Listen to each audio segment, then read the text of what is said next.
Settled here in lush coastal North Carolina 3 generations back, the Matthews family has built an agricultural tradition that began with pork and poultry, but now produces some of the finest performance horses in the world. My grandfather was born and raised here in Sampson County, North Carolina, eastern North Carolina. His family was farming background.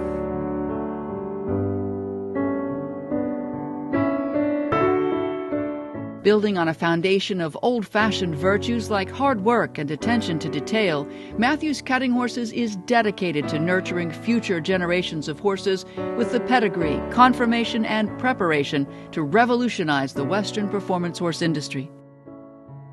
Matthews Cutting Horses is a stunningly beautiful facility where quality and concern for the welfare of the breeding and young stock, as well as the efficiency in the everyday work of starting and training colts, are carefully blended with an appreciation of aesthetics that creates a view worthy of a postcard virtually everywhere you turn. I think North Carolina is ideal for horses. I really do. Today, at the heart of Matthews Cutting Horses is the once-in-a-lifetime sire, Time Pepto.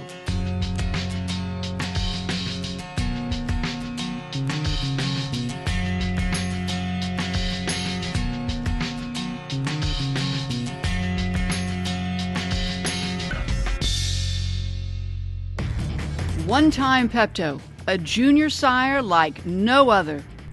No other has stormed past 1 million in offspring earnings so quickly. No other has struck so soon with so many great champions.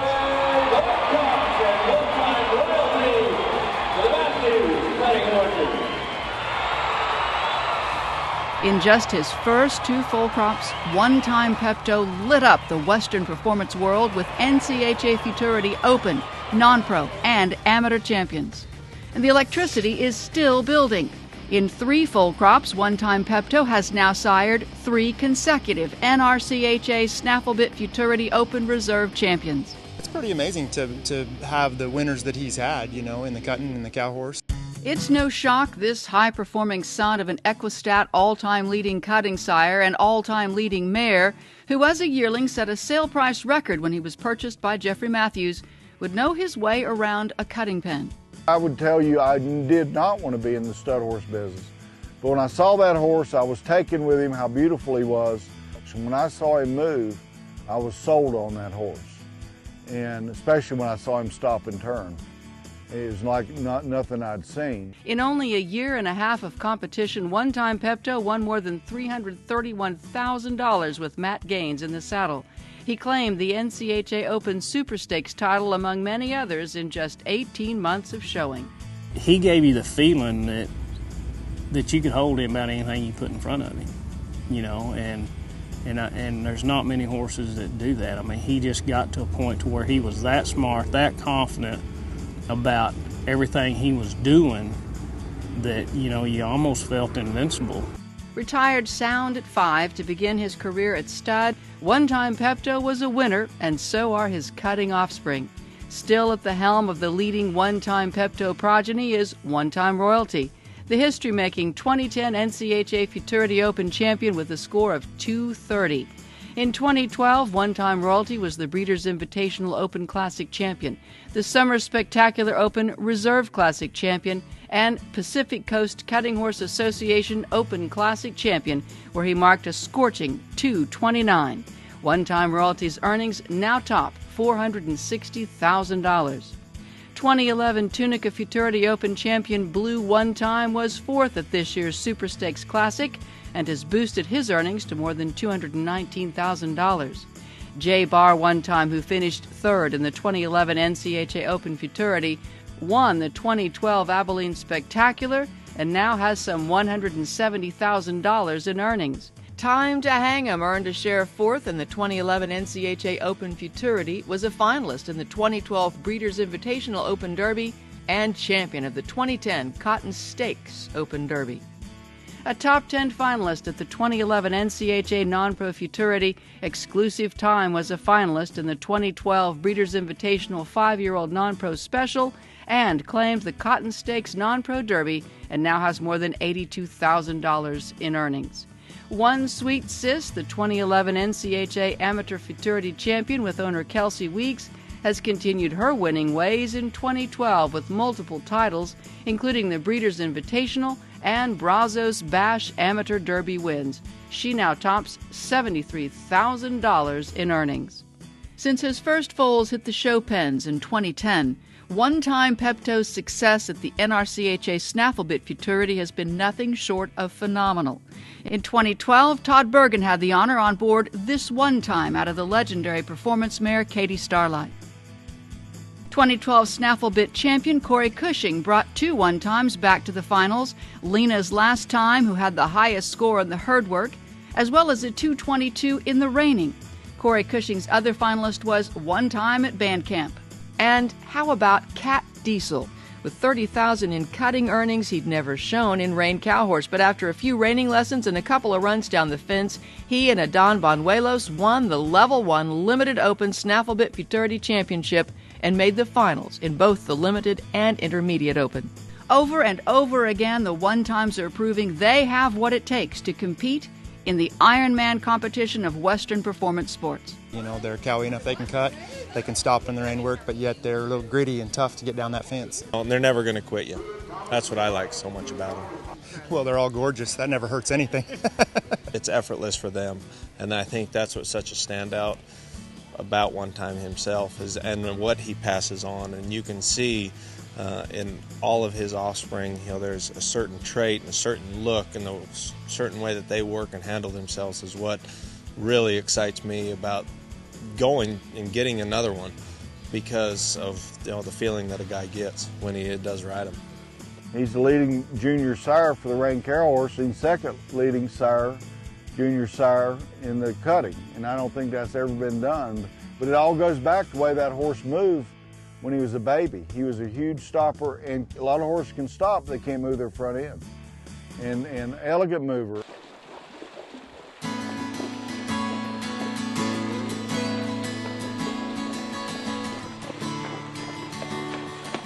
Building secure foundations from the start has been the Matthews vision for the future of Time Pepto. Whether it's here in Montana, where they spent the summer riding their 2-year-olds, or at their facilities in Texas or North Carolina, Jeffrey Matthews believes a slow, strategic approach to training foals, yearlings, and 2-year-olds is critical to getting the best out of any horse. But our goal at Matthews Cutting is to have one of the better 2-year-old programs, because I'm convinced that's a weak link in our industry, and frankly I see that as an advantage for us because we do put so much emphasis handling the horses as well, doing it from the time they're a baby to, is we spend a lot of time on the ground before we ever step on a horse. Ground drive them, we'll hobble them, saddle them, and just make them be mannered, be horses. There's no quick fix, it's just a slow process. It takes time, but when it starts working, it's very rewarding. And then we do ride them. They're not scared. We just go out and put a lot of miles on them. Well, back in the mid-70s and 80s, I worked on a ranch for a very well-respected Rein Cowhorse, bridle horse, hackamore trainer named Tony Amaral. And we rode the colts out in not as rough a country as this, but on the Northern California and ranch country, a lot of hills, and crossing creeks, a lot of cattle. And I really learned, you know, got quite an education in riding colts that way. You might think, you know, well, these are nice horses, bred well, why would you put them in rough country? But they learn where to look, or they learn when you stop them to stand. Learn where the feet are, they get quieted with their mouth. That's very important to me. Just in the 2 months that we've been up here, she's grown up so much. She's ready to go to work instead of acting silly and you know, fussing over little things. We just go up and down hills, and that works like magic to get the air out of them, and then they're more serious. And I just find it to be a lot easier on their bodies, a lot easier on their legs. We haven't had the issues that we have, you know, typically at home, working in an arena all day. It's a lot of hard work, but I just think there's a real advantage to spending more time on especially the basics on these babies. I'm convinced it's better for the animals. Trainers who take over those 2-year-olds when Jeffrey decides they're ready say the foundation makes a difference. The babies at One Time Pepto that I've rode, all of them that I've had have been good horses.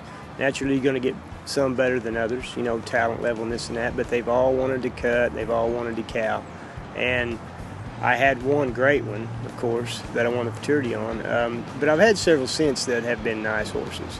Jeffrey Matthews also believes any stallion's future is built on a foundation of solid mares, and he created a program of selective breeding built on pedigree, performance, and conformation that virtually guaranteed One Time Pepto's first full crops would be exceptional. We've tried to manage him right. We didn't open his book to breed 200, 300, or 400 mares. Yeah, we could have made a little more money breeding him to open in the book, but I didn't want to. In this economy too, I wanted to create value for the customers, and I really believe that. Every bloodline doesn't work. You know, we've cut back we've quit breeding some of our own mares that we didn't like the baby. Dams are just as important as sires in Jeffrey's opinion, and he knew that would be a critical part of the formula for demonstrating the sire potential of One Time Pepto. The fact that a lot of really good mares were bred to that horse, and that's because of the industry's trust for Jeffrey. You know, I had Bill Riddle, somebody who's been mentored me and somebody I got a lot of respect for. He told me early on, he says, people have faith in you, you're going to do right by this horse, and put him in the programs.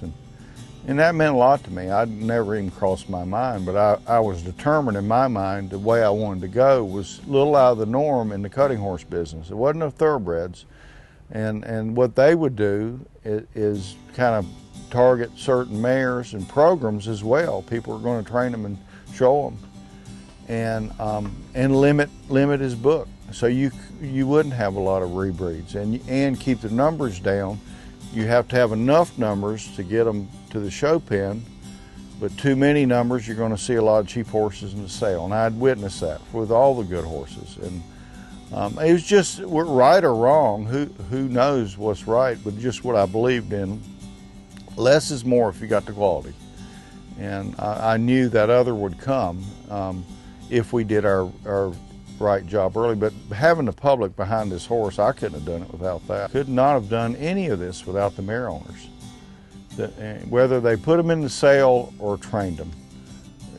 You know, those are their babies. I mean, nobody loves their horses as much as me and my wife and Sherry, and you know, we love it. We enjoy the horses. And still shocks me as well these horses have done, going not only the futurity that night, the rain cow horse, which is my roots, and they've continued to do well. This year at the futurity, we've got less numbers than a lot of other horses, and we've got just as many advancing so far. It's only the first go, as anybody else. And so with less numbers, and that was kind of what I was hoping all along, we could make the, you know, instead of doing a pure numbers game, we wanted quality to come through and create value for the customer.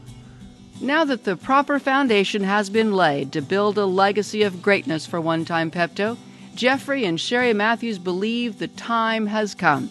In 2013, the breeding book for One Time Pepto will be open. All mare owners will, for the first time, have the opportunity to book this ascendant young sire. We've accomplished what we set out to, and the horses have done with less numbers. They've done just as well as the other stallions. And here again, and a lot of the horses, as you know, have never heard of. They're great producers. I wanted the public let the public, you know, have at it, you know. And we'll still manage the numbers. We're not going to just breed unlimited numbers. But as far as, you know, there's been a lot of people we turned down, and it would bother me. I had a lady write me poems and cards wanting to breed her mares, and her daughter's only horse. Through the years, I would get these things, these heart-touching things, and it's not like we're just going to open him up to the world. We're going to still manage the horse. I just thought the timing was right, and you know, we far exceeded our hopes and dreams on the horse. If you gave me a script from the beginning, so write out what you want of this horse, I wouldn't have written as nearly as what we've done. the Matthews invite you to be part of their dream. One Time Pepto, open for all breedings in 2013. The time has come.